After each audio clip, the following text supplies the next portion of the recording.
Hello, my name is Michael Artime. I am the chair of the political science department at PLU, and I wanted to talk to you for a moment about the importance of voting in this November's election. I'm not one of those folks that believes that young people don't care about politics.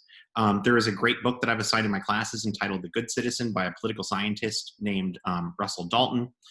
In this book, he makes the case that there's two forms of citizenship. There's duty-based citizenship, which includes voting and following the sort of norms and rules of American democracy. There's also engaged citizenship, which is protesting, writing letters to representatives, speaking out against the oppression of others, things along those lines. Likewise, young people are significantly more tolerant than their older counterparts. This is one way in which they are engaged in the political process in ways that are better than some of their older counterparts. Young people, according to this data, are the data that he collects, are great at engaged citizenship, but less interested in duty-based forms of citizenship.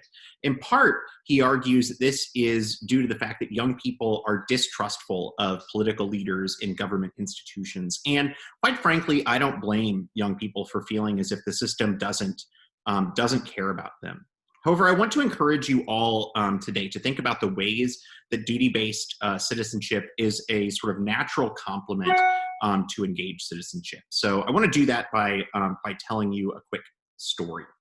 In the aftermath of the 2016 election, I was giving a lecture to a room of pretty liberal-minded folks, trying to provide them reasons not to completely disengage from the political process.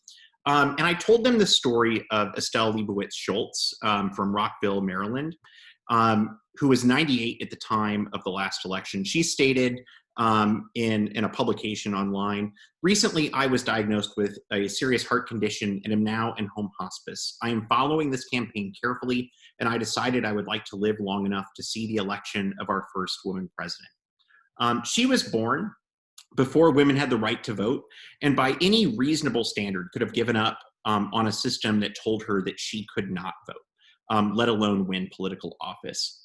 In her lifetime, she saw members of Congress speak about the dangers of passing the Equal Rights Amendment. She saw countless men win elections over more qualified women. She saw the violent opposition to feminist movements throughout the country. But Estelle's story, which is compiled on a website entitled "I Waited 96 Years," with the story of other women who were born prior to the passage of the 19th Amendment, is a story of hope.